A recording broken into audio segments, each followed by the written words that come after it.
I was sure my dad was cheating on my mother, but what I discovered was so much worse.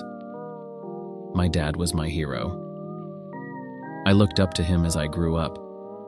No matter what challenges he faced, he always had a smile for me. That's why what happened doesn't make any sense to me. My mom was amazing too. I was always close to her, a real mommy's boy. I would do anything to make her happy. But one day, something changed. She seemed withdrawn, troubled by something. I overheard her talking to my grandmother on the phone, and it sounded like she suspected my dad of cheating on her. I didn't want to believe it. Maybe there was another explanation. I decided to confront my dad about it. I thought maybe I could handle the truth better than my mom. I just needed to know for myself. One evening, as my mom cooked dinner, I sat at the table, waiting. My dad, who was usually never late, was over an hour late.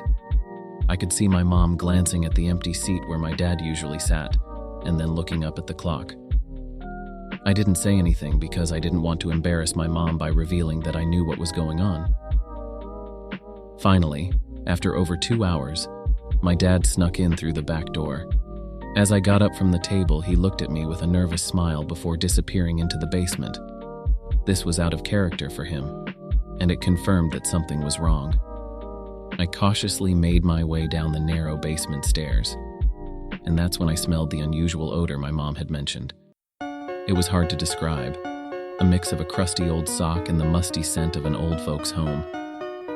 As I descended the stairs, I could hear my dad on the phone, crying and begging for forgiveness.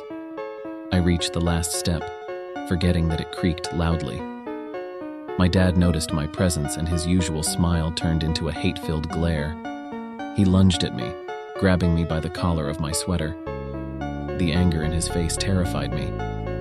I didn't recognize my own father in that moment, but the fear on my face snapped him back to reality, and he quickly released me, wrapping his arms around me as if ashamed of his outburst.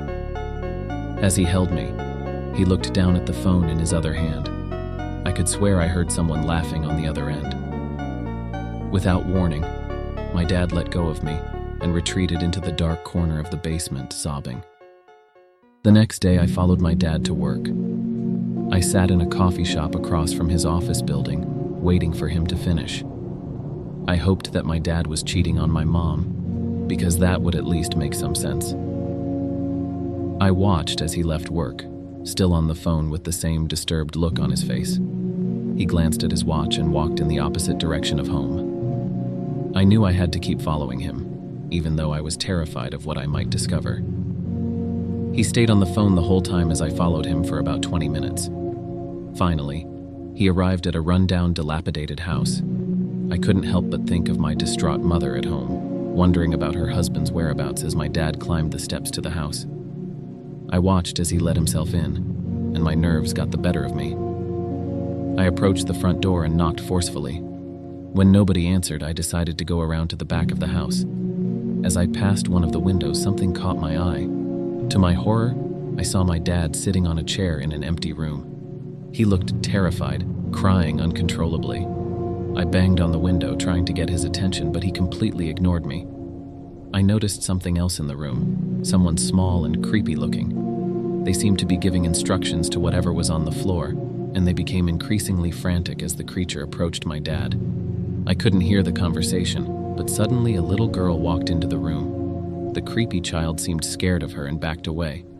The little girl approached my dad and collected his tears in a small glass vial. It was heartbreaking to see my father in that state, and I couldn't understand why he didn't try to escape.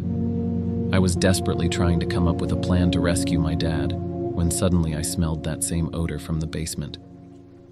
Before I could react, something struck me on the head, and I lost consciousness. When I woke up, it was dark outside and the house was empty. I hurried home, hoping to find my dad there and praying that everything I had witnessed was just a terrible dream. But when I arrived home, I was greeted with that horrible smell again, only this time it was coming from my mother. She was huddled under the kitchen table, wearing the same distraught expression my dad had. She was on the phone, crying and apologizing to someone. I grabbed the phone from her and demanded to know who was on the other end. I heard the eerie laughter of a little girl before the line went silent. Then the girl spoke with an urgent tone, saying, "Your mother's tears will taste sweeter than your father's."